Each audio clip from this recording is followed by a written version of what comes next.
Assalamu alaikum wa rahmatullahi wa barakatuh. I am Kafil Kaisar of class 6 Blue. Once, a mighty lion slept under a tree in the jungle. Suddenly, tip tap, a tiny mouse ran across his paw. The lion caught it with his claws. "How dare you disturb me? I shall eat you." The mouse squeaked, "Forgive me, O king. One day I may repay your kindness." The lion roared with laughter. "You help me? Ha ha ha." But amused, he let the mouse go. Days later, hunters set a huge net. Thud! The lion was trapped. He roared and shouted, "Help me! Get me out of here!" The little mouse heard him, raced over and nibbled the ropes. At last, the lion was free. He bowed his head. "Today, you saved my life. I was wrong to mock you."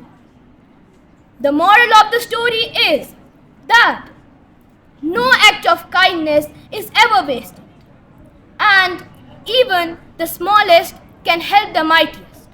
Thank you. That was all from me. Hope you have liked it.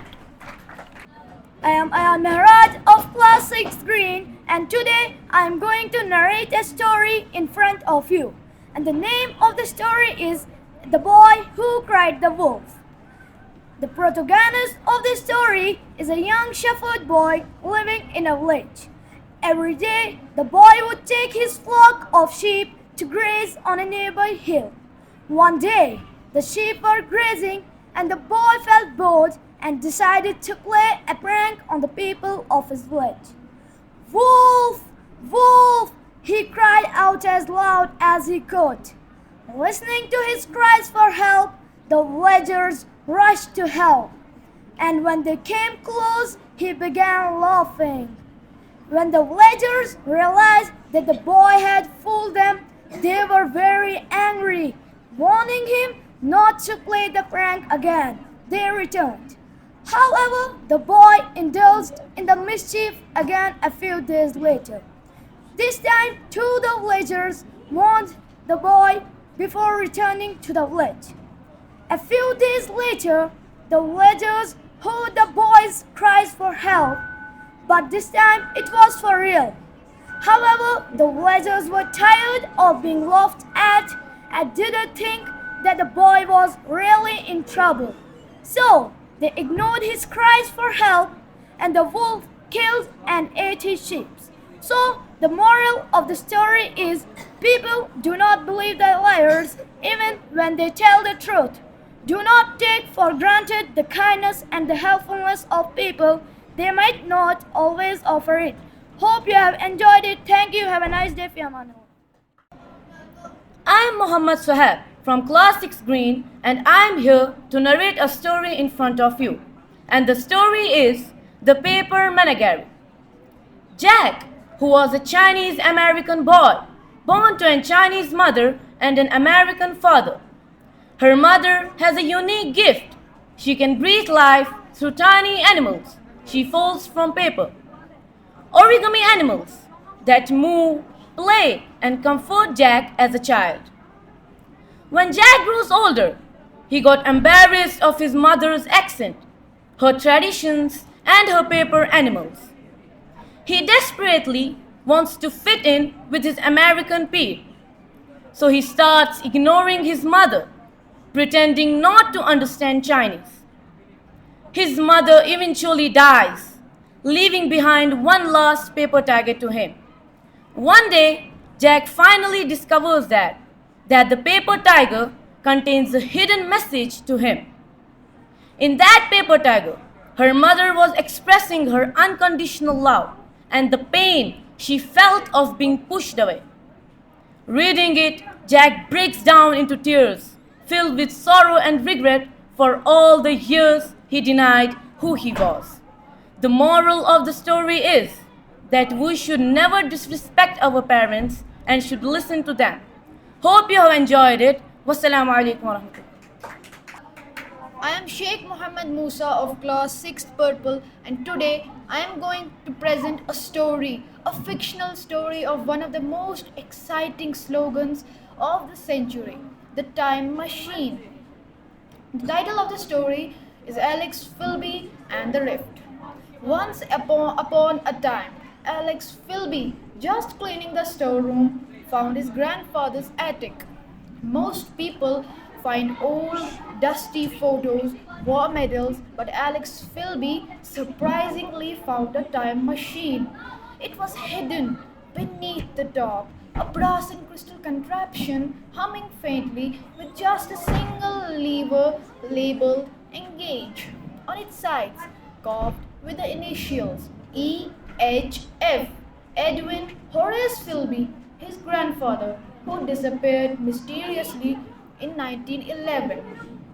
Driven by curiosity, Alex pulled the lever. Suddenly, the world shifted. He arrived in a strange future. Glass towers stretched towards the violet skies, and machines moved with a life of their own. A woman with silver eyes approached him. Your grandfather warned us about the rift. It's tearing time apart, unraveling history. We hoped you would come. Alex learned that the rift was caused by the editor, a shadowy figure rewriting the past to remake the future. Through fractured eras and collapsing timelines, Alex hunted down clues left by his grandfather.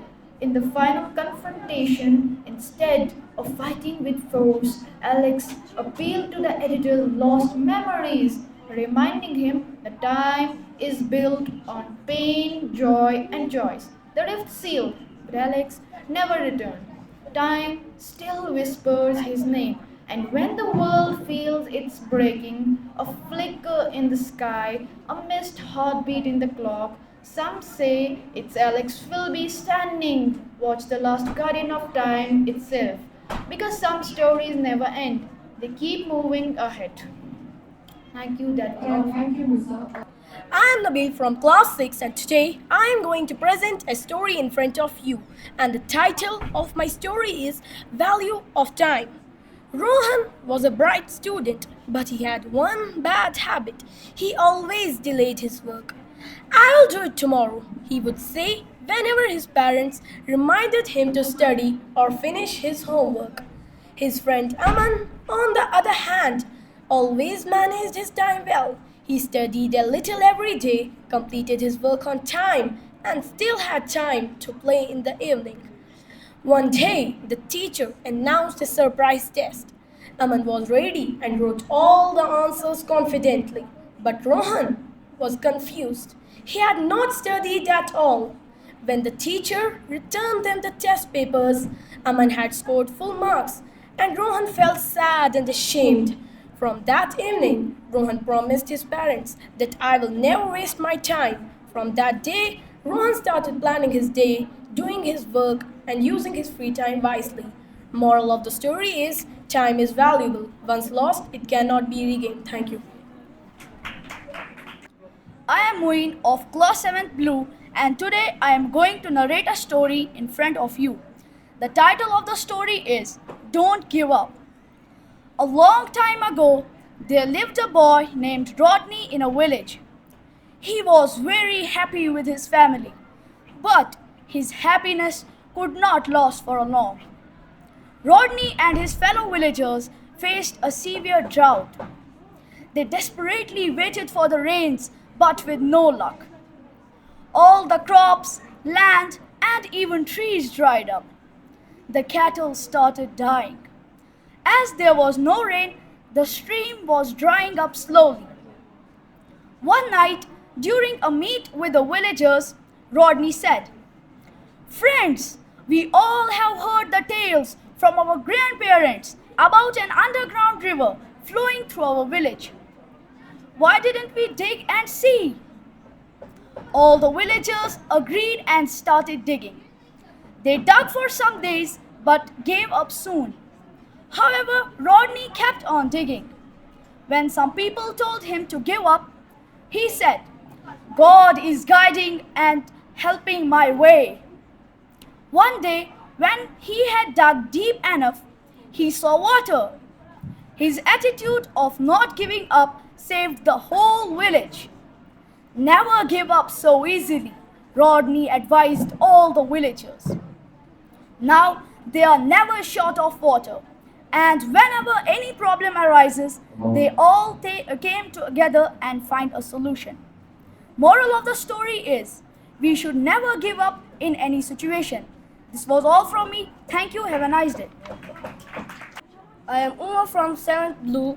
Today I am going to narrate a story in front of you. The story is The Wise Old Tree. In the middle of a busy town stood a giant old tree.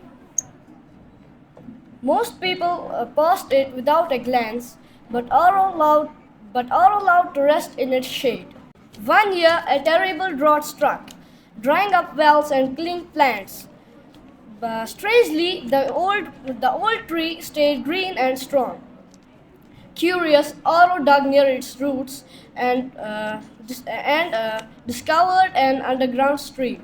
The water was shared with the townspeople, saving them from thirst. From that day, the tree was no longer ignored. People cared for it, knowing it had saved their lives. The moral of the story is, nature often hides great treasures. Treat it with care and respect. Thank you. I'm Sheikh Yahya of 7th class, and today I'm going to narrate a story, The Boy and the Nails. Once upon a time, there lived a boy who had a really bad temper. He would often say bad things to others when he was angry. One day, his father gave him a bag of nails and said, "When you will get angry, hammer a nail into the wooden fence." On the first day, he hammered 30 nails into the wooden fence. But after a period of time, he learned to control his anger. His father then told him, "When you will lose your anger..." Once upon a time, there lived a boy who had a really bad anger. He would often say bad things to others when he was angry. One day, his father gave him a bag of nails and said, "Whenever you will get angry, hammer a nail into the wooden fence." One day, on the first day, he hammered 30 nails into the fence. And after a period of time, he learned to control his anger. He proudly told his father. His father smiled and said, "Now each day you stay calm, pull out a nail from the wooden fence." Eventually, all the nails were gone. His father then took him to the fence and said, "You did well, but look at the holes. The fence will never be the same." Just like this, when we say things in anger, they leave scars. Moral of the story, think before you speak. Once, they can't be taken back. Thank you. Have a nice day. I am Labib from class 7th Green, and today I am going to narrate a story in front of you. The title of the story is The Empty Chair. So let's begin. In a small village, there lived a young boy named Aro, who loved his grandfather dearly. Every evening after school, he would rush to his grandfather's wooden chair under the neem tree, where the old man told him stories about life, courage, and kindness. But one day, Aro noticed his grandfather had stopped telling stories and has simply started into the distance. When Aro asked him why, the old man smiled sadly and said, "Stories are meant to be shared, but few people truly listen anymore. They just hear what they want." Determined to bring the spark back, Aro gathered the village children. He told them the tales exactly as his grandfather once had, about honesty, sacrifice, and empathy. Slowly, but more villagers began to join. A few weeks later, Aro came home to find the wooden chair empty. His grandfather had passed away, but something amazing happened. The wooden chair never stayed empty again. Villagers began sitting there each evening, each telling a story, passing on wisdom. It became the chair of voices, where every story left behind a lesson. A few years later, Aro became a renowned storyteller. When anyone asked him how it all began, he would point to the empty chair and say, "This chair taught me one truth. When wisdom is shared, it never dies." The moral of the story is shared knowledge becomes a living legacy. So listen deeply, speak wisely, and your impact will last forever. This was all from me. I hope you like it. Have a wonderful day ahead. Fi Aman Allah. I, Mohammad Zain from class 7th Purple, is going to narrate a story, The Fox and the Crow.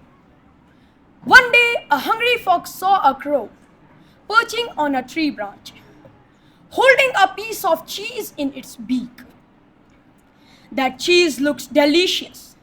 The fox thought. He decided to trick the crow into dropping it. "Good morning, Mr. Crow," the fox said with a calming voice. "You have such beautiful feathers. I bet you can sing even more beautiful than you look." The crow flattered, puffed out its chest, and opened its beak to sing. The cheese tumbled down and the fox snatched it up, leaving the crow with nothing. Moral of the story: flattery can be a dangerous trap.